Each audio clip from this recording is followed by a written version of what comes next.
Hello friends, welcome to Honey GS academy. April 7th and 8th daily current affairs with GS points. ముందుగా very famous April 7th వచ్చేసి world health డేగా పిలుస్తాం. 1948 April 7th WHO స్థాపించబడింది కాబట్టి దానికోసం అని చెప్పేసి ఏప్రిల్ 7th మనము ఈ వరల్డ్ హెల్త్ డేగా జరుపుకుంటున్నాం. థీమ్ ఏంటి? Healthy beginnings, hopeful futures. Global action for women and new borns అంటే ఈ ఇయర్లో మనము ఈ ఉమెన్స్ మీద, చిల్డ్రన్స్ మీద హెల్త్ అవేర్నెస్ ప్రోగ్రామ్స్ కండక్ట్ చేయాలి. వాళ్ళ కోసం ప్రభుత్వం ఎటువంటి సదుపాయాలు కల్పిస్తుందో వాళ్ళకి అవగాహన కల్పించాలని చెప్పేసి హెల్తీ బిగినింగ్స్, హోప్ఫుల్ అని చెప్పేసి మనము తీసుకోవడం జరిగింది. మదర్ అండ్ చిల్డ్రన్స్ ఎవరైతే ఉన్నారో వాళ్ళ మీద ఫోకస్ చేస్తుంది. మీకు పిఐబి నువ్వు చూస్తే నేను ఆర్టికల్ గ్రూప్లో షేర్ చేసిన కదా. గవర్నమెంట్ యొక్క ఇనిషియేటివ్ మొత్తం ఇవ్వడం జరిగింది. మనం డిస్కస్ చేసినామండి గవర్నమెంట్ పాలసీ 2024లో. అందులో ఏ ఒక్క పాయింట్ మీకు కొత్త అంశం లేదు. కాబట్టి నోట్స్లో రాయలేదు. 2024లో మీకు గవర్నమెంట్ పాలసీ ఏదైతే ఉందో అది 25లో జరిగే ప్రతి ఎగ్జామ్ పనికి వస్తుంది. ఎందుకంటే గవర్నమెంట్ పాలసీలో మనము మినిస్ట్రీ వారీగా ప్రతి పథకాన్ని మెన్షన్ చేయడం జరిగింది. అందులో అప్డేట్స్ విషయాన్ని వదిలిపెడితే మిగతా స్కీమ్స్ ఏవైతే ఉన్నాయో వాటి పర్పస్ ఏంటి, ఎందుకోసం స్టార్ట్ చేశారు, లబ్ధిదారులు ఎవరని చెప్పేసి అది అంతా మీకు పనికి వస్తుంది. అది డిఫరెంట్ సబ్జెక్టులు కూడా మీకు ఉంటుంది. ముఖ్యంగా ఎకనామీ లోపల అయితే చాలా బాగా పనికి వస్తుంది. ఒకసారి రిఫర్ చేసే ప్రయత్నం చేయండి. టెలిగ్రామ్ గ్రూప్లో ఉంది, యాప్లో కూడా ఉంది. గవర్నమెంట్ స్కీమ్స్ పాలసీ పోర్టల్స్ 2024 అని చెప్పేసి సెర్చ్ చేయండి. Very useful for your exams. Next international relations and affairs 2024 updates notes ఏదైతే ఉందో మీకు ఈ అంతర్జాతీయ సంబంధాలు అంశాల మీద చాలా బాగా పనికి వస్తుందండి. బేసిక్స్ నుంచి అందులో చెప్పడం జరిగింది. మీకు వీడియో ఉంది, నోట్స్ కూడా ఉంది. నెక్స్ట్ ఎకనామీలో చూస్తే మీకు మీది అన్ని ఆర్టికల్స్ ఏప్రిల్ 5 and 6 అండి. ఇది ఏప్రిల్ 7th. 1 state 1 RRB అని చెప్పేసి మినిస్ట్రీ ఆఫ్ ఫైనాన్స్ ప్రపోజ్ చేసింది. ఇంకా మనకు ఫైనల్ కాలేదండి. 28 స్టేట్స్ లోపల 28 RRB ఉండాలని చెప్పేసి ప్రపోజ్ చేసింది. మరి ప్రజెంట్ ఎన్ని ఉన్నాయి? ఇది వార్తల్లో ఉన్నదండి. 1 state 1 RRB అని చెప్పేసి. ఇది వార్తల్లో ఉన్నందుకు ఇది చదువుకోవాలి మనం. ఇది మీకు బ్యాంకింగ్ పాఠం సిలబస్లో ఉంది కదా. బ్యాంకింగ్ పాఠం ఉన్నట్లయితే ఇది వెరీ ఫేమస్. ప్రజెంట్ మొత్తం 43 ఉన్నాయండి. 26 స్టేట్స్లలో ఒక 3 UTs ఏమున్నాయి? పుదుచ్చేరి, జమ్మూ కాశ్మీర్, ఢిల్లీ కాకుండా లడఖ్ అని చెప్పేసి చూసుకోవాలి. 3 UTsలలో RRBs మనకి కనిపిస్తున్నాయి. రైట్. ఇందులో ఎక్కువగా మనకి ఒక రాష్ట్రంలో ఎక్కడ ఎక్కువ ఉందని చెప్పి చూస్తే ఏపీ అండి. ఉమ్మడి ఏపీ కాదు, ఏపీలో 4 ఉన్నాయి. వెస్ట్ బెంగాల్ అండ్ ఉత్తరప్రదేశ్ లోపల 3, తెలంగాణ లోపల మనకు ఒకటి కనిపిస్తుంది. వాట్ ఈస్ ద RRB అంటే రీజనల్ రూరల్ బ్యాంక్స్ అని చెప్పేసి పిలుస్తాం. ప్రాంతీయ గ్రామీణ బ్యాంకులు. దీన్ని ఎం నరసింహ కమిటీ సిఫార్సు చేస్తుంది. చాలాసార్లు మీకు ప్రశ్న వస్తుంది. ఈ శివరామన్ కమిటీ అని చెప్పేసి నాబార్డ్, నరసింహ కమిటీ అని చెప్పేసి RRB. చాలాసార్లు మనం కన్ఫ్యూజ్ అవుతూ ఉంటాం. కాబట్టి ఒకసారి గట్టిగా ఫోకస్ చేస్తే ఈజీగా మనకి గుర్తుంటుంది. దీన్ని RRB యాక్ట్ 1976 ద్వారా మనం ఏర్పాటు చేసుకోవడం జరిగింది. మరి ఈ ఒక RRB లోపల ఎంతమందికి వాటా ఉంటుంది అని చెప్పేసి చూస్తే 1976 చట్టం ప్రకారము యూనియన్ గవర్నమెంట్కి 50% ఉంటుంది. 50% ఉంటుంది. స్టేట్ గవర్నమెంట్కి 15 ఉంటుంది. స్పాన్సర్ బ్యాంకు అంటే మీకు కమర్షియల్ బ్యాంక్స్ ఏవైతే ఉన్నాయో SBI కావచ్చు, లేకుంటే డిఫరెంట్ బ్యాంక్స్ స్పాన్సర్ చేస్తాయి RRBని. అవి 35%. మొత్తం ఎంత అయిందండి? 100 అయింది కదా. ఇందులో మార్పులు వచ్చినాయండి. ఎన్ని పుస్తకాలు అప్డేట్ చేసినాయి? 2015లో మార్పులు వచ్చినాయండి. ఏంటి అంటే ఈ 3ంటికి ఇప్పుడు దీనికి ఈ యూనియన్ గవర్నమెంట్కి, స్టేట్ గవర్నమెంట్కి, తర్వాత ఈ స్పాన్సర్డ్ బ్యాంక్కి 100 ఉంది కదా. ఇప్పుడు ఏం చేసినారంటే ఈ ప్రైవేట్ రంగానికి గరిష్టంగా 49% ఇవ్వచ్చు అన్నట్టు. ఇది 49% ప్రైవేటు. ఈ 51 అనేది ఈ 3 కలిపి మొత్తం మీద ఒకటే సింపుల్ రూల్ అండి. 51కి తగ్గకుండా ఉండాలి. ఎక్కువే ఉండొచ్చు. నేనేమంటున్నా 2015 ప్రకారం ఏంటి అంటే ఇది క్లియర్గా అర్థం చేసుకోండి. సో ఇప్పుడు 51:49 ఇది ఫార్ములా కాదని చెప్పేది. ఈ మూడింటి అంటే central state government sponsored bank ఏవైతే ఉన్నాయో ఈ మూడింటి అంటే ప్రభుత్వ రంగ బ్యాంక్ అని చెప్పేది, ఈ మూడింటి గరిష్ట వాటా 51 కంటే తక్కువగా ఉండద్దు. ప్రైవేట్ది 49 వరకు ఉండొచ్చు, 49 వరకు ఉండొచ్చు, అంటే 40 కూడా ఉండొచ్చు, 30 కూడా ఉండొచ్చు, 20 కూడా ఉండొచ్చు. సో గరిష్టం ఎంత మీకు 49. ఇది అమెండ్మెంట్ అండి, ఇది అమెండ్మెంట్. సో సబ్జెక్ట్లో వచ్చిన 2015 అప్డేట్స్ని చాలా పుస్తకాలు 2025 ఏప్రిల్ 7 నాటికి కూడా అప్డేట్ చేయలేకపోవడము ఎంతైనా గమనించాలి. ఒకసారి మీరు గూగుల్ సెర్చ్ చేయండి, ఆర్ఆర్బి 1976 యాక్ట్ 2015 అమెండ్మెంట్స్ అని చెప్పేసి చూస్తే మీకు వస్తుంది. ఇప్పుడు వాటా అనేది మారింది. ప్రభుత్వ రంగ bank, union government, state government మొత్తం కలిపి 51 వరకు ఉండాలి, కంపల్సరీ ఉండాలి. ప్రైవేట్ది 49 వరకు ఉండొచ్చు, బట్ తక్కువ కూడా ఉండొచ్చు. నెక్స్ట్ అండి, పిఎం ముద్ర యోజన. మనము గవర్నమెంట్ 2024లో మినిస్ట్రీ ఆఫ్ ఫైనాన్స్ కింద డిస్కస్ చేసినాం దీన్ని. ఇప్పుడు ఎకనామీ లోపల తీసుకొస్తున్నాం. ఎందుకు? మీకు ఆల్రెడీ ఇది ఎక్కడ వస్తుందండి మీకు, ఇన్ఫ్యాక్ట్ ఈ ఇండస్ట్రీస్ పరిశ్రమలు అని చెప్పేసి మీకు పాట ఉన్నట్లయితే ఈ స్కీమ్ మీకు ఉన్నట్టే. సో పిఎం ముద్ర యోజన అని చెప్పేసి 10 years పూర్తి చేసుకుంది ఏప్రిల్ మాసంలో. సో కాబట్టి అవసరం ఉంటుంది. 10 years పూర్తి చేసుకుంది కాబట్టి మీకు 5 years కావచ్చు, 10 years కావచ్చు, 25 years కావచ్చు. గవర్నమెంట్ స్కీమ్స్ అనేది పూర్తి చేసుకున్నప్పుడు సో మన పిఎం మోడీ గారితో ఫోటోతో ఒక పెద్ద ఆర్టికల్ పిఐబిలో వస్తుంది, mile stone of the PM Mudra అని చెప్పేసి ఇట్లా పెద్దగా వస్తుంది అన్నట్టు. కాబట్టి అవి ఎగ్జామ్లో తరచుగా వస్తున్నాయి. మైల్ స్టోన్స్ మీద ఫోకస్ చేయండి. ఎంతసేపు అవార్డ్ స్పోర్ట్సే కాదు, ఇవి కూడా ఫోకస్ చేయాలి. అది అవసరమే, ఇది అంతకంటే ఎక్కువ అవసరము. So what is the PM Mudra Yojana అంటే మీకు రీఫైనాన్స్ చేస్తుంది, నేరుగా ఫైనాన్స్ అయితే మనకు ఇవ్వదు.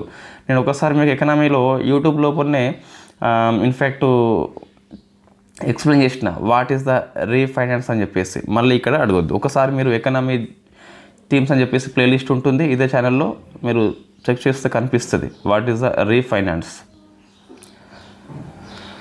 ఇంట్రెస్ట్ సబ్వెన్షన్ వేరు, ఇంట్రెస్ట్ సబ్సిడీ వేరు. అట్లా కొన్ని కీవర్డ్స్ నేను అప్పుడప్పుడు ఎక్స్ప్లెయిన్ చేస్తూ ఉంటా, అవి ఒకసారి మీరు చూసుకోండి, మీకు సబ్జెక్ట్ బాగా అర్థమవుతుంది.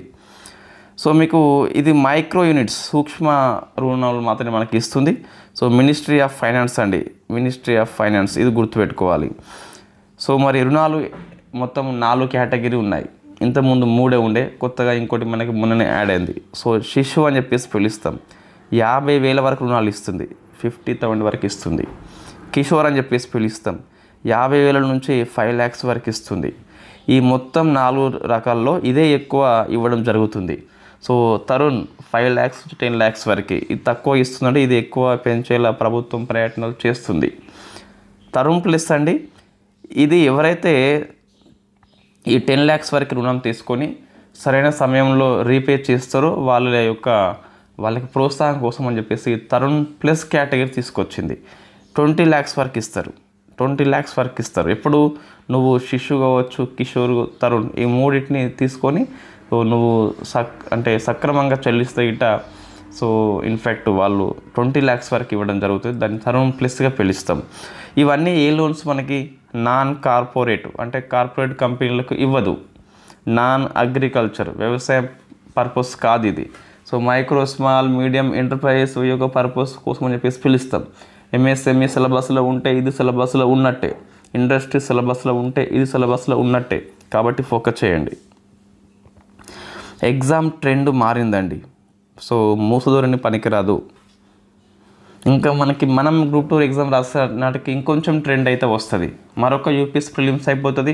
ఆ ప్రిలిమ్స్కి అనుగుణంగా పాఠాలు నేర్చుకొని పబ్లిక్ సర్వీస్ కమిషన్స్ అనేది క్వశ్చన్ ట్రెండ్ను మారుస్తూ ఉంటున్నాయి. ప్రతి ప్రిలిమ్స్ తర్వాత క్వశ్చన్ ప్యాటర్న్లో మార్పు వస్తుంది. సో మరి రుణ సంస్థలు ఏవేవి ఇస్తాయి అంటే, సో ముద్రా బ్యాంకు అనేది నేరుగా రుణం అయితే ఇవ్వదు. సో వీళ్ళకి రీఫైనాన్స్ చేస్తుంది. సో షెడ్యూల్ బ్యాంక్ అని చెప్పేసి పిలుస్తాం, కమర్షియల్ బ్యాంకు, ఆర్ఆర్బీలు ఇస్తాయి, నాన్ బ్యాంకింగ్ ఫైనాన్స్ కార్పొరేషన్స్ ఇస్తాయి, మైక్రో ఫైనాన్స్ ఇన్స్టిట్యూషన్స్ ఇస్తాయి, స్మాల్ ఫైనాన్షియల్ బ్యాంక్ అని చెప్పేసి ఇస్తుంది, కోఆపరేటివ్ బ్యాంక్ అని చెప్పేసి కూడా ఇస్తుంది. సో ఆర్ఆర్బీ కూడా ఇస్తుంది. దీనికి ఎటువంటి షూరిటీ అవసరం లేదు. So there is no any collateral అంటే పూచికత్తు అవసరం లేకుండానే రుణం ఇవ్వడం జరుగుతుంది. సో మనం కొన్ని పాయింట్స్ అనేది యాజ్ పర్ పిఐబి న్యూస్ అయితే గుర్తుపెట్టుకోవాలి. So important points, notable points. 10 years అయిపోయింది కదా, ఒకసారి రివ్యూ చేసుకుంటుంది ప్రభుత్వం ఎంతవరకు అచీవ్మెంట్ అయినామని చెప్పేసి, అవి మనకి ఎగ్జామ్ లోపల వస్తాయి. సో ఉమెన్ ఎంపవర్మెంట్కి ఇది సహకరిస్తుందట. అంటే లబ్ధిదారులు చూస్తే మనకి 68% అండి. So 68% from women only. Next social inclusion కూడా ఇది ఉపయోగపడుతుందట. ఏమని అంటే ఎస్సీ ఎస్టీ ఓబీసీలు ఈ మొత్తం రుణగ్రస్తుల్లో 50% మంది ఉన్నారు, 50%. మైనార్టీ వాళ్ళు 11%. అబ్బా గణాంకాలు అద్భుతం. బట్ ఇక్కడ చూస్తే మీకు ఈ కిషోరు అని చెప్పేసి ఈ కేటగిరీ ఎక్కువ ఇస్తున్నారు. గుర్తుపెట్టి there is a small logic. So ఇది మనకు 50,000 నుంచి 5 lakhs కదా. సో ఇది ఎక్కువ ఇస్తున్నారండి వీళ్ళందరికీ. అదర్ కేటగిరీకి అట. So in fact as per Hindu article, హిందూలో కొంచెం ప్రభుత్వాన్ని విమర్శ చేస్తూ కొన్ని ఆర్టికల్స్ వస్తాయి, మనకు బాగా పనికొస్తాయి అన్నట్టు. సో తరుణ్ కేటగిరీ వచ్చేసి ఈ ఎవరైతే ఇప్పుడు ఈ 61%, మిగతా ఉన్నారుగా తరుణ్ కేటగిరీకి ఇస్తున్నారు. States, so Tamil Nadu, UP, Karnataka గుర్తుపెట్టుకోవాలి. సో తమిళనాడు, యూపీ, కర్ణాటక అని చెప్పేసి పిలుస్తాం. ఎక్కువ ఇచ్చేది కిషోర్ రుణాలు ఎవరికి? ఎస్సీ ఎస్టీ ఓబీసీ మైనార్టీ వాళ్ళకి. మిగతా రుణాలు ఏంటి? తరుణ్ ఎవరికి ఇస్తున్నారు? Non SC ST OBC non minority అని చెప్పేసి హిందూ పేపర్ చెప్తుంది. మేబీ యాజ్ పర్ డాటా ప్రకారం చూస్తే మనకైతే అది ఎంత అని చెప్పేసి ఇవ్వలేదు, కానీ ఇది ఎంత అని చెప్పేసి ఇవ్వడం జరిగింది.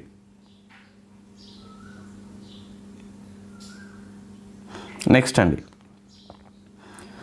మెన్ అండ్ ఉమెన్ రిపోర్ట్ 2024 అని చెప్పేసి April 7th కరెంట్ అఫైర్స్. ఇది మినిస్ట్రీ ఆఫ్ స్టాటిస్టిక్స్ ప్రోగ్రామ్ వాళ్ళు రిలీజ్ చేసిండ్రు. సో ఎన్ఎస్ఓ అని చెప్పేసి మాకు తెలుసు వాళ్ళు రిలీజ్ చేస్తుంది. ఇది ఎగ్జామ్లో వస్తుందంటే మేబీ మన జనాభా పాట ఉన్నట్లయితే వస్తుందండి. మెన్ అండ్ ఉమెన్ రిపోర్ట్ వైబీకస్ 2025 రిపోర్ట్ కాబట్టి సో గుర్తుపెట్టుకోవాలి. మెన్ అండ్ ఉమెన్ జనాభా మీకు పాట ఉన్నట్లయితే ఇది ఉన్నట్టే.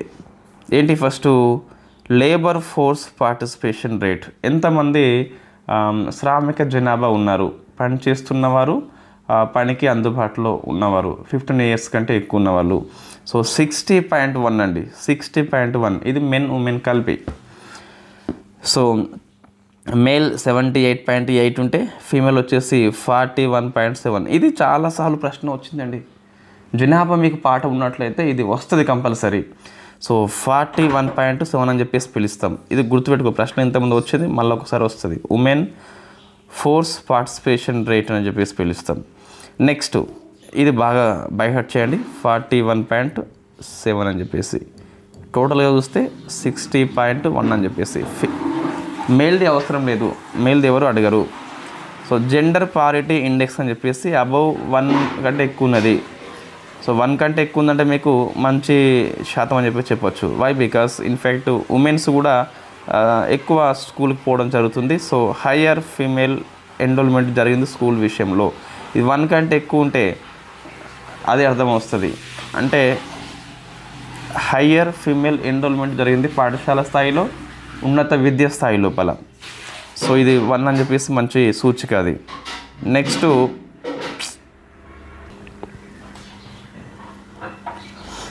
పొలిటికల్ పార్టిసిపేషన్, అంటే ఫీమేల్ ఓటర్ వచ్చేసి 65.8 అండి. మేల్ కంటే కొంచెం ఎక్కువ ఉన్నారు కాబట్టి మనం గుర్తుపెట్టుకోవాలి. Next TFR, total fertility rate ఎంత? 2.0 అని చెప్పేస్తున్నది. 2.0 అని చెప్పేసి గుర్తుపెట్టుకోవాలి. ఇన్ఫ్యాక్ట్ అంటే ప్రతి మహిళ తన జీవితకాలం లోపల 2 కంటుంది. It is good indication. But కొంచెం తగ్గుతుంది టీఎఫ్ఆర్ అని చెప్పేసి. ఫీమేల్ లైఫ్ ఎక్స్పెక్టెన్సీ 71.3 ఉందండి. సో పెరిగింది గతంతో పోలిస్తే. ఇందులో ముఖ్యంగా మీరు ఏది ఫోకస్ చేయాలి అంటే సో లేబర్ ఫోర్స్ పార్టిసిపేషన్ రేట్ని ఫోకస్ చేయాలి. 41.7 ఉమెన్, 60.1 మెన్ అండ్ ఉమెన్ సరిపోతుంది. ఇంకా మిగతా అంతా ఎగ్జామ్లో అనేది అంతగా అవసరం లేదు. నెక్స్ట్ అండి ఇది స్పేస్ ఆర్టికల్. సో కలాం 100 ఒక ఇంజన్ అనేది స్కై రూట్ అనే సంస్థ విజయవంతంగా ప్రయోగించింది, మన హైదరాబాద్ సంస్థ. అయినప్పటికీ ఏపీ వాళ్ళు గుర్తుపెట్టుకోవాలి, ఇది space article, not regional news. So Kalam 100 ఏంటి మరి అంటే విక్రమ్ 1 రాకెట్ లోపల ఇది 3వ దశలో ఉన్న ఇంజన్. మనం డిస్కస్ చేసినాం స్పేస్ అప్డేట్స్ 2024 లోపల. సో ఒకసారి చూద్దాం మనం విక్రమ్ 1 ఏంటని చెప్పేసి. విక్రమ్ 1లో మొత్తము 4 దశలు ఉంటాయండి. విక్రమ్ 1 లోపల మొత్తం 4 ఉంటాయి. 1 2 3 4 అని చెప్పేసి. ఫస్ట్ 3 ఏమో సాలిడ్, నెక్స్ట్ వచ్చేసి లిక్విడ్. ఈ సాలిడ్లో ఫస్ట్ దాన్ని మనము కలాం 1000 అని చెప్పేసి పిలుస్తాం ఇంజన్ని. సెకండ్ది కలాం 250, థర్డ్ది కలాం 100 అని చెప్పేసి. ఇప్పుడు ఇది విజయవంతంగా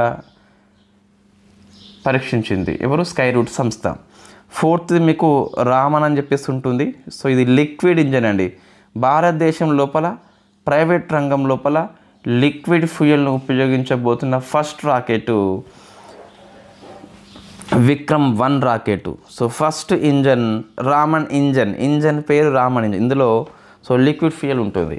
భారతదేశం లోపల లిక్విడ్ ఫ్యూయల్ని ఉపయోగిస్తున్న ఫస్ట్ రాకెట్ విక్రమ్ 1 రాకెట్ 2025 డిసెంబర్లో ప్రయోగిస్తుంది.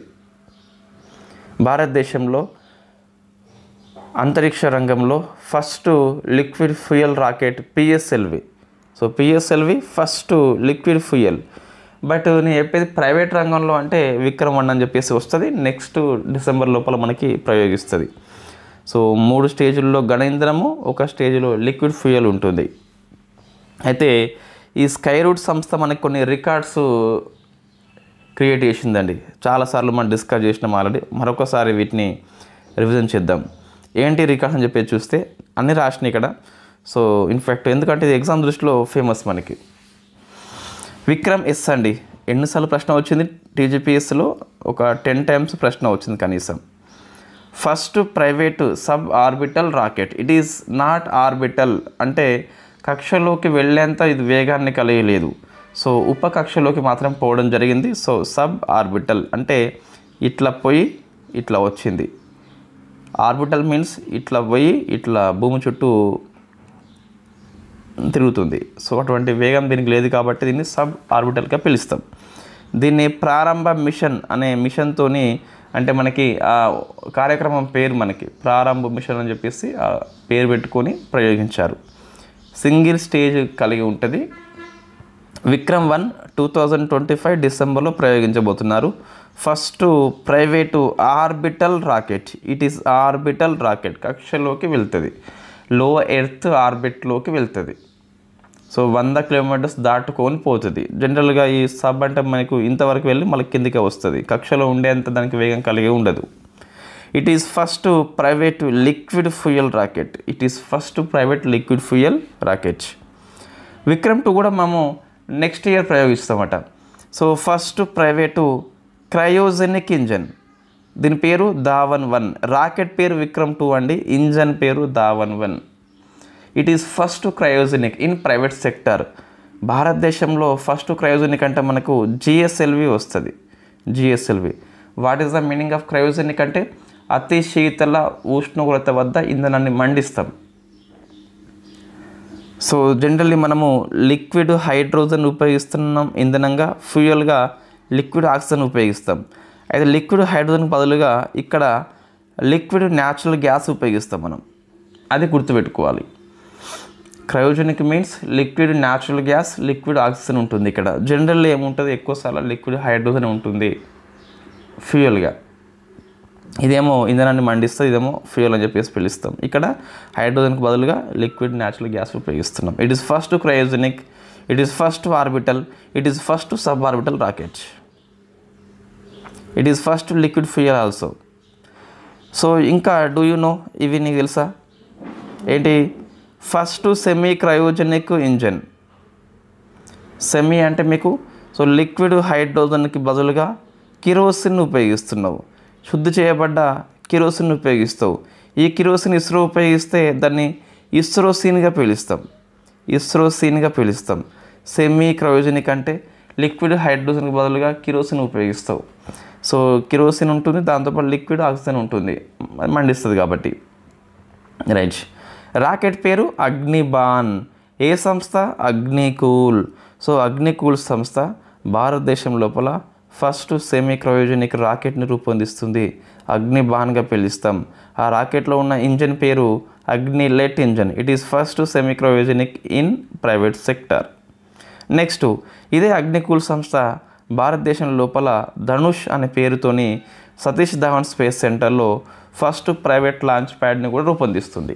సో ధనుష్ అనేది ఫస్ట్ ప్రైవేట్ లాంచ్ ప్యాడ్ యొక్క పేరు, అది సతీష్ ధావన్ స్పేస్ సెంటర్ లోపలనే రూపొందిస్తుంది. ఇవన్నీ వెరీ ఫేమస్ అండి. సబ్జెక్ట్ కరెంట్ అఫైర్స్ ఎందుకు మనం ఎక్కువ చెప్తున్నామంటే మీకు కనీసం కరెంట్ అఫైర్స్లో ప్రశ్న నేరుగా రాకపోయినా సబ్జెక్ట్లో వస్తుందండి. డిఫెన్స్లో మనకి ఇది ఇంకా మీకు ఫేమస్ అండి, ప్రాజెక్టు వర్ష అని చెప్పేసి. సో ప్రాజెక్టు వర్ష వార్తల్లో ఉంది. ఏంటిది మనకి ఇది? ఇప్పుడు ఓడలు ఆగేదాన్ని మనం పోర్ట్ అని చెప్పేసి పిలుస్తాం. సబ్మెరైన్స్ ఏదైతే ఉందో, జలంతర్గామి ఏదైతే ఉందో, సో అది మోహరించే ప్రాంతము. సో ప్రాజెక్టు వర్ష అంటే జలంతర్గాములని మోహరించే ప్రాంతంగా పిలుస్తాం. బే ఆఫ్ బెంగాల్లో మనం మోహరిస్తున్నాము.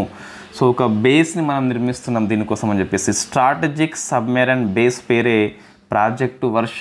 It is very very important for Indian defence sector. ఇక్కడ ఇది రాంబిల్లి ప్రాంతము, విశాఖపట్నం దగ్గర ఉంటుంది. సో ఈస్టర్న్ కోస్ట్, కొన్నిసార్లు ప్రశ్న తీరం అని చెప్పేసి వస్తుంది, వెస్టర్న్ కోస్ట్, ఈస్టర్న్ అని చెప్పేసి. సో తూర్పు తీరం లోపల మనం దీన్ని రాంబిల్లి ప్రాంతము గుర్తుపెట్టుకోవాలి. రాంబిల్లి ప్రాంతం లోపల మనం దీన్ని ఏర్పాటు చేసుకోవడం జరుగుతుంది. ఇప్పుడు 2026లో ఇయర్ కూడా గుర్తుపెట్టుకోవాలి. ఇటువంటి ప్రశ్న వెరీ ఫేమస్ కాబట్టి వస్తుంది. ఎక్కడ, ఎప్పుడు, సో ఏంటి project Varsha? It is submarine base. ఈ అణు జలంతర్గామిలు మోహరింపు కోసం అని చెప్పేసి నిర్మిస్తున్నాం. సో ఇది మనకు చాలా స్ట్రాటజికల్లీ బాగా పనికి వస్తుందండి. ఎందుకోసం అంటే, సో వై ఈస్ట్ కోస్ట్? ఒకసారి చూస్తే మనకి వెస్ట్ వైపున మనకి పాకిస్తాన్ ఉన్నది, అది లెక్కలోకి రాదు. మనం పాకిస్తాన్ని తొక్కిపడేయచ్చు చూస్తేనే, పెద్ద విషయం కాదు. మరి ఈస్ట్ వైపున శ్రీలంక ఇవి ఉన్నాయి కనిపిస్తుంది మీకు, లేకుంటే బంగ్లాదేశ్ కనిపిస్తుంది. మరి ఇవి అంటే ఇక్కడ శ్రీలంక హంబన్ తోట అని చెప్పేసి ఉంటుంది. మనం ఎంత రాయలేదండి, యాజ్ పర్ హిందూలో చూస్తే శ్రీలంక కదా, ఇక్కడ మీకు హంబన్ తోట అని చెప్పేసి ఒకటి ఉంటుంది, నౌకాశ్రయం ఇది. సో ఇన్ఫ్యాక్ట్ ఇక్కడ చైనా తన యొక్క స్థావరాలు నిర్మిస్తుంది. చైనా, దీన్ని మనం జియో పాలిటిక్స్ అని పిలుస్తాం. సో చాలా ఇంట్రెస్టింగ్ ఉంది geo politics. So in fact China నేరుగా మనకి ఫైట్ చేయాలంటే శ్రీలంకను స్థావరం చేసుకుంటుంది. ఇక్కడ మనకు కంపల్సరీ ఒక అణు జలంతర్గామి న్యూక్లియర్ సబ్మెరైన్స్ యొక్క స్థావరం అవసరం అని చెప్పేసి దీన్ని నిర్మిస్తుంది. ఎంత ఫేమస్ అంటే చాలా, ఇప్పుడు ఎవరు ఒప్పుకున్నా ఒప్పుకోకపోయినా డిఫెన్స్ సెక్టార్లో 2014 నుంచి వచ్చిన మార్పులు అంతకుముందు ఎప్పుడు చూడనివి. ప్రస్తుత ప్రభుత్వం డిఫెన్స్ సెక్టార్లో చాలా ఎక్సలెంట్ ఇనిషియేటివ్ తీసుకొస్తుంది. అందులో ఒకటి ప్రాజెక్టు వర్ష అండి, చాలా ఫేమస్. ఇది మన రక్షణ దృష్ట్యా చాలా ఫేమస్. సబ్జెక్ట్ మర్చిపోండి, మన రక్షణ దృష్ట్యా చాలా ఫేమస్. హంబన్ తోట నౌకాశ్రయం లోపల చైనా చాలా స్థావరాలు నిర్మిస్తుంది. వాటిని ఎదుర్కోవాలంటే మనకి ఇక తూర్పు తీరం దగ్గరగా ఉండాలి కాబట్టి సో దీన్ని తీసుకోవడం జరిగింది. సో రాంబిల్లి అని చెప్పేసి పిలుస్తాం. Rambilli very very famous location. Next అండి, హన్సా 3NG అని చెప్పేస్తున్నది. Hansa 3NG very famous. ఇది కూడా ఇండియాలో మొట్టమొదటి స్వదేశీ శిక్షణ విమానము. వార్తల్లో కనిపించిన హన్సా 3NG ఏంటి అంటే ట్రైనర్ ఎయిర్ క్రాఫ్ట్. ఇది సో ట్రైనర్ ఎయిర్ క్రాఫ్ట్ అని చెప్పేసి పిలుస్తాం. దీన్ని CSIR యొక్క అనుబంధ సంస్థ నేషనల్ ఏరోస్పేస్ ల్యాబొరేటరీ వాళ్ళు నిర్మిస్తున్నారు. ఎప్పటి నుంచో నిర్మిస్తున్నారు. సో మరి ఎందుకు వార్తల్లో వచ్చింది అంటే ప్రైవేట్ రంగానికి సాంకేతిక బదిలీ, ట్రాన్స్ఫర్ ఆఫ్ టెక్నాలజీ చేస్తుంది కాబట్టి వార్తల్లో వచ్చింది. So Hansa 3NG it is first domestic, first indigenous trainer air craft అని చెప్పేసి పిలుస్తాం. ఇంగ్లీష్ వాళ్ళకి ఇబ్బంది లేదండి కరెంట్ అఫైర్స్ అనేది. ఈ MCQ కూడా ఇబ్బంది లేదు. నేను కొన్ని ఇంగ్లీష్ వర్డ్స్, కీవర్డ్స్ ఇంగ్లీష్లోనే మెన్షన్ చేస్తున్నాను కాబట్టి ఎటువంటి ఇబ్బంది లేదు. నెక్స్ట్ సర్వశక్తి విన్యాసం అని చెప్పేసి వార్తల్లో వచ్చింది. డిఫెన్స్ సెక్టార్లో ఉన్న ఇది వన్ ఆఫ్ ది ఫేమస్. మీకు ఈ విన్యాసాలు చూస్తే మల్టీలాటరల్ ఉంటాయి, బయోలాటరల్ ఉంటాయి, 2 కంట్రీస్ పాల్గొంటాయి. కొన్ని డొమెస్టిక్ లెవెల్లో with in the India armed forces మాత్రమే హాజరవుతాయి. అటువంటి సర్వశక్తి అని చెప్పేసి పిలుస్తాం. ఇది నార్త్ ఈస్ట్ యొక్క ఆపరేషనల్ థియేటర్లో జరుగుతుంది. దీని పేరు సర్వశక్తి విన్యాసము. దీన్ని ఆర్మీ యొక్క ఒక డిపార్ట్మెంటు త్రిశక్తి కాప్స్ అని చెప్పేసి ఉంటారు. సో త్రిశక్తి కాప్స్ వాళ్ళు, ఇది నౌనే అండి, తెలుగులో ఇంగ్లీష్లో సేమ్ పేరే ఉంటుంది. సో త్రిశక్తి కాప్స్ అని చెప్పేసి నిర్వహిస్తుంది. సో ఇక్కడ దీన్ని లక్ష్యం ఏంటి మనకు అంటే ట్రెడిషనల్ అండ్ టెక్నాలజీ ఉమ్మడిగా ఉపయోగించుకోవాలని చెప్పేసి. సో అంటే ఈ యుద్ధం లోపల సాంప్రదాయమైన వ్యూహాలు ఉంటాయి, సాంకేతికమైన వ్యూహాలు ఉంటాయి, ఏది వదలద్దు, రెండింటిని మనం సక్రమంగా ఉపయోగించుకోవాలి. సో ఇది సర్వశక్తి అని చెప్పేసి పిలుస్తాం. ఇది చూస్తే మీకు ఇంకోటి గుర్తుకు రావాలి. జమ్మూ కాశ్మీర్ లోపల ఇండియన్ ఆర్మీ చేపట్టిన ఆపరేషన్ పేరు ఆపరేషన్ సర్వశక్తి, ఉగ్రవాదుల యొక్క ఏరివేత కార్యక్రమం. అది వేరు, ఇది వేరు, పేరు ఒకటే కానీ విన్యాసము అదేమో operation. So next project Seabird వార్తల్లో ఉంది. ప్రాజెక్టు సీబర్డ్ ఇది ఎందుకు వార్తల్లో వచ్చింది అంటే, సో ఇదే మీకు ఇన్ఫ్యాక్ట్ కర్ణాటక లోపల మన డిఫెన్స్ మినిస్ట్రీ స్టార్ట్ చేసిండు రాజ్నాథ్ సింగ్ గారు వెస్ట్ కోస్ట్లో. సో కర్ణాటక కాబట్టి వెస్ట్ కోస్ట్, కార్వార్ అనే ప్రాంతం లోపల it is largest naval infrastructure project. నావిక రంగం లోపల అవస్థాపన సౌకర్యం కోసం అని చెప్పేసి దీన్ని స్టార్ట్ చేయడం జరిగింది కాబట్టి సో ప్రాజెక్టు సీబర్డ్ గుర్తుపెట్టుకోవాలి. ఇక్కడ కార్వర్ ఫ్రమ్ కర్ణాటక. అక్కడే కర్ణాటకలో మన రాజ్నాథ్ సింగ్ పోయినాక ఇంకో కార్యక్రమం చేయడం జరిగింది, అదే INS సునయాన్ అని చెప్పేసి. ఇది ఒక పెట్రోలింగ్ వెజిల్, పెట్రోలింగ్ గస్తీకి వస్తుంది. సో ఈ సాగర్ అని చెప్పేసి వెరీ ఫేమస్ మనకు విజన్ ఇది. Security and growth in all region, హిందూ మహాసముద్రము ఇండియన్ ఓషన్ రీజన్ లోపల చుట్టుప్రక్కల ప్రాంతాలు ఏవైతే ఉన్నాయో అన్నిటి యొక్క రక్షణ, సెక్యూరిటీ అండ్ గ్రోత్ అని చెప్పేసి పిలుస్తాం. సో దానికోసం అని చెప్పేసి ఇది బయలుదేరింది INS సునయన. ఇది ఒక పెట్రోలింగ్ వెజల్. దీన్ని మినిస్ట్రీ ఆఫ్ డిఫెన్స్ స్టార్ట్ చేసిండు కర్ణాటకలోని కార్వార్ వద్ద. సో ప్రాజెక్టు సీబర్డ్ స్టార్ట్ చేసిండు, ఇది కూడా స్టార్ట్ చేయడం జరిగింది. సో ఇది మీరు ఆన్సర్ చేయండి. ఇది సాగర్ కదా, ఇది సాగర్ కదా. ఇటీవల PM మోడీ ఒక దేశంకి వెళ్ళినప్పుడు మహాసాగర్ని స్టార్ట్ చేసిండు. What is the Mahasagar? ఇట్లా మీరు ఓల్డ్ ఆర్టికల్స్ రివిజన్ చేస్తూ ఉండాలి. సో సాగర్ గుర్తున్నప్పుడు మీకు సో మహాసాగర్ గుర్తుకు రావాలి. What is the Mahasagar? నేను చెప్పేది సాగర్ అంటే ఏంటిదంటే ఇండియన్ ఓషన్ రీజన్ లోపల సో ఈ ప్రాంతాలు ఏవైతే ఉన్నాయో ఈ సెక్యూరిటీ అండ్ గ్రోత్ ఇది సాగర్ కదా. మహా అంటే ఇంకొంచెం పెద్దది. సో పెద్దది ఏంటని చెప్పేసి మీరు చేయండి ఆన్సర్. నెక్స్ట్ ఇంకా మిగతా అన్నీ అయిపోయినాయండి. సో ఇక్కడ చూస్తే ఇది మనం డిస్కస్ చేసినాము. PM మోడీకి అవార్డు వచ్చింది. శ్రీలంక విజిటింగ్ లోపల పెద్ద నోటబుల్ పాయింట్స్ అక్కడ ఎటువంటి లేవు ఒప్పందాలు. నెక్స్ట్ ఇది వెరీ ఫేమస్. 2025-26 గాను ఇండియా ISARకి ఎన్నికైంది. ఇటువంటి ఎగ్జామ్లో వస్తున్నాయండి. మన ఇండియా UNO యొక్క డిపార్ట్మెంట్కి ఎన్నికైనట్లయితే TGPS లోపల IPPS లోపల చాలాసార్లు ప్రశ్న వచ్చింది. ఏంటి? UNO యొక్క వర్కింగ్ గ్రూపే ఈ international standards of accounting and reporting గణాంకాల మీద ఒక UNO సంస్థ. దీనికి 25-26 గాను ఎన్నిక అవడం జరిగింది. ఎవరు? ఇండియా. ISAR అని చెప్పేసి పిలుస్తాం. So United nations conference on trade and development UNCTAD యొక్క అనుబంధ సంస్థనే ISAR. ఈ ISARకి ఇండియా 25-26 గాను ఎన్నిక కావడం జరిగింది.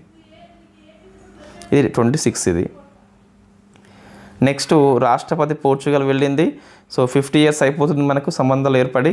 ఒక అవార్డు వచ్చింది సిటీ కీ ఆఫ్ ఆనర్ అని చెప్పేసి పిలుస్తాం. ఇంకా ministry of external affairs website లోపల ఇంకా ఏమీ ఇవ్వలేదు. సో మీరు ఆ చెప్పాలి ఒకసారి చెప్పిన ఇంతకుముందుగా మళ్ళీ ఒకసారి వద్దాం. MEA.gov.in లోపల 3 చుక్కలు కనిపిస్తాయి. దీన్ని నొక్కితే విజిట్స్ కనిపిస్తాయి. అందులోకి వెళ్తే ప్రెసిడెంట్ విజిట్స్ అని చెప్పేసి PM అని చెప్పేసి ఉంటుంది. మీకు PM నొక్కితే PM 2025లో వెళ్ళినవి ఆర్డర్లో వస్తాయండి, ఆర్డర్లో వస్తాయి. రాష్ట్రపతి నొక్కితే రాష్ట్రపతి వెళ్ళినవి ఆర్డర్లో వస్తాయి. ఒక దగ్గర మీరు అధ్యయనం చేయవచ్చు. రివిజన్కి బాగా పనికి వస్తుంది. ఈ సైట్ బాగా పనికి వస్తుంది. నెక్స్ట్ అవార్డ్స్ అండి. సో ఇది very famous award. Why? Because మన ఇండియన్స్కి ఫస్ట్ టైం వచ్చింది కాబట్టి. So Fred Darrington award.